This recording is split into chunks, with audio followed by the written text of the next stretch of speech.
Hi ಎಲ್ರಿಗೂ ನಮಸ್ಕಾರ. Welcome to my channel Apsara Kitchen. ಇವತ್ತು ಒಂದು ಸೂಪರ್ ಆಗಿರುವಂಥ ಬ್ರೇಕ್ಫಾಸ್ಟ್ ರೆಸಿಪಿನ ನೋಡೋಣ. Veg chapati roll. ಇದನ್ನು ಬ್ರೇಕ್ಫಾಸ್ಟಿಗಾದರೂ ಮಾಡ್ಕೋಬಹುದು, ಇಲ್ಲ ಲಂಚ್ ಬಾಕ್ಸಿಗಾದರೂ ಮಾಡ್ಕೋಬಹುದು. ತುಂಬಾ ಟೇಸ್ಟಿಯಾಗಿರುವಂಥ ರೆಸಿಪಿ. ಬನ್ನಿ ಹೇಗೆ ಮಾಡೋದು ಅಂತ ನೋಡೋಣ. ಅದಕ್ಕೂ ಮೊದಲು ನೀವೇನಾದರೂ ನನ್ನ ಚಾನಲ್ನ ಫಸ್ಟ್ ಟೈಮ್ ನೋಡ್ತಾ ಇದ್ದರೆ ಪ್ಲೀಸ್ ಸಬ್ಸ್ಕ್ರೈಬ್ ಮಾಡಿ, ಸಪೋರ್ಟ್ ಮಾಡಿ. ಹಾಗೆ ಈ ವಿಡಿಯೋ ಏನಾದರೂ ನಿಮ್ಗೆ ಇಷ್ಟ ಆಗಿದ್ರೆ ಪ್ಲೀಸ್ ಒಂದು ಲೈಕ್ ಮಾಡಿ, ಶೇರ್ ಮಾಡಿ, ಕಮೆಂಟ್ ಮಾಡಿ. ಬನ್ನಿ ಹೇಗೆ ಮಾಡೋದು ಅಂತ ನೋಡೋಣ. ಸ್ಟವ್ ಮೇಲೆ ಒಂದು ಪಾತ್ರೆ ಇಟ್ಬಿಟ್ಟು 3 ಸ್ಪೂನ್ ಎಣ್ಣೆ ಹಾಕ್ಕೊಂಡಿದ್ದೀನಿ. ಎಣ್ಣೆ ಕಾದಿದ ನಂತರ ಉದ್ದುದ್ದಾಗಿ ಕಟ್ ಮಾಡಿ ಇಟ್ಕೊಂಡಿರುವಂಥ ಈರುಳ್ಳಿ ಹಾಕಿ, ಈರುಳ್ಳಿ ಸ್ವಲ್ಪ ಫ್ರೈ ಆದ ನಂತರ ಅದಕ್ಕೆ ಉದ್ದುದ್ದವಾಗಿ ಕಟ್ ಮಾಡಿ ಇಟ್ಕೊಂಡಿರುವಂಥ ಕ್ಯಾರೆಟನ್ನು ಹಾಕ್ಕೊಂಡಿದ್ದೀನಿ. ಈರುಳ್ಳಿ ತುಂಬ ಫ್ರೈ ಆಗೋದೇನು ಬೇಡ, ಸ್ವಲ್ಪ ಫ್ರೈ ಆದ ತಕ್ಷಣ ಕ್ಯಾರೆಟ್ ಹಾಕಿ ಕ್ಯಾರೆಟನ್ನು ಒಂದು 2 ನಿಮಿಷ ಮಿಕ್ಸ್ ಮಾಡಿಬಿಟ್ಟು ನಂತರ ಅದಕ್ಕೆ ಉದ್ದುದ್ದವಾಗಿ ಕಟ್ ಮಾಡಿ ಇಟ್ಕೊಂಡಿರುವಂಥ ಟೊಮೆಟೊ ಹಾಕ್ಕೊಳ್ತೀನಿ. ಇದು ಕೂಡ ಅಷ್ಟೇ ಹೈ ಫ್ಲೇಮಲ್ಲಿ ಇಟ್ಟು ಸ್ವಲ್ಪ ಫ್ರೈ ಮಾಡ್ಕೊಳ್ಳಿ. ಪೂರ್ತಿಯಾಗಿ ಫ್ರೈ ಮಾಡ್ಕೋಬಾರ್ದು, ಅದು ಅರ್ಧಂಬರ್ಧ ಬೇಯೋದು ಅಂತ ಹೇಳ್ತಾರಲ್ಲ, ಆ ರೀತಿಯಾಗಿ ಅರ್ಧ ಬೆಂದಿರಬೇಕು ಅಷ್ಟೇ.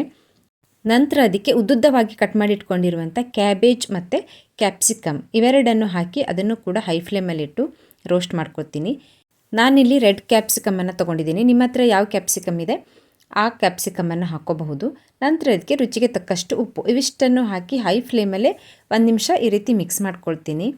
ಎಲ್ಲ ತರಕಾರಿನೂ ಅಷ್ಟೇ ಅರ್ಧ ಬೆಂದಿರಬೇಕು. ನಂತರ ಅದಕ್ಕೆ ಅರ್ಧ ಸ್ಪೂನ್ ಆಗುವಷ್ಟು ಪೆಪ್ಪರ್ ಪೌಡ್ರನ್ನು ಹಾಕ್ಕೊಳ್ತಾ ಇದ್ದೀನಿ. ನೀವು ಮೆಣಸಿನ್ಕಾಯಿ ಕೂಡ ಹಾಕ್ಕೋಬೋದು, ಇಲ್ಲ ಪೆಪ್ಪರ್ ಪೌಡ್ರ್ ಕೂಡ ಹಾಕ್ಕೋಬೋದು. ನಂತರ ಅದಕ್ಕೆ 2 ಸ್ಪೂನ್ ಸೋಯಾ ಸಾಸು ಮತ್ತು 2 ಸ್ಪೂನ್ ಚಿಲ್ಲಿ ಸಾಸ್ ಹಾಕ್ಕೊಳ್ತಾ ಇದ್ದೀನಿ. ಇವೆರಡನ್ನು ಹಾಕ್ಕೊಳ್ಳೋದ್ರಿಂದ ಒಂದು ಡಿಫ್ರೆಂಟ್ ಫ್ಲೇವರ್ ಬರುತ್ತೆ. ಇವೆರಡನ್ನು ಹಾಕಿ 1 ನಿಮಿಷ ಮಿಕ್ಸ್ ಮಾಡಿಕೊಂಡ್ರೆ ಆಯಿತು.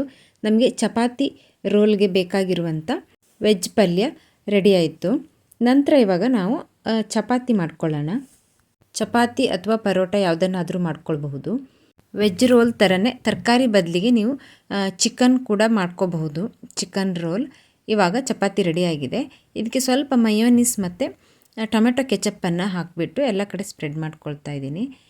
ನಿಮಗೆ ಇಷ್ಟ ಇಲ್ಲ ಅಂತಂದರೆ ಇದನ್ನು ಸ್ಕಿಪ್ ಮಾಡ್ಕೋಬಹುದು. ಮಯೋನೀಸ್ ಮತ್ತು ಕೆಚಪ್ ಬೇಡ ಅಂತಿದ್ರೆ ಅದನ್ನು ಸ್ಕಿಪ್ ಮಾಡ್ಕೋಬಹುದು.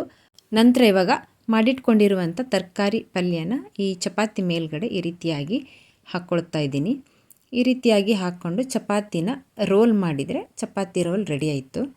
ಈ ರೆಸಿಪಿನ ಒಮ್ಮೆ ಟ್ರೈ ಮಾಡಿ, ಖಂಡಿತ ನಿಮಗೆ ಇಷ್ಟ ಆಗುತ್ತೆ. ಈ ರೆಸಿಪಿ ನಿಮಗೆ ಇಷ್ಟ ಆಗಿದ್ದರೆ ಪ್ಲೀಸ್ ಒಂದು ಲೈಕ್ ಮಾಡಿ, ಶೇರ್ ಮಾಡಿ, ಕಾಮೆಂಟ್ ಮಾಡಿ. ಹಾಗೆ ಆದಷ್ಟು ನನ್ನ ಚಾನಲ್ನ ಫ್ಯಾಮಿಲಿ ಫ್ರೆಂಡ್ಸ್ಗೆ ಶೇರ್ ಮಾಡಿ. Thank you for watching.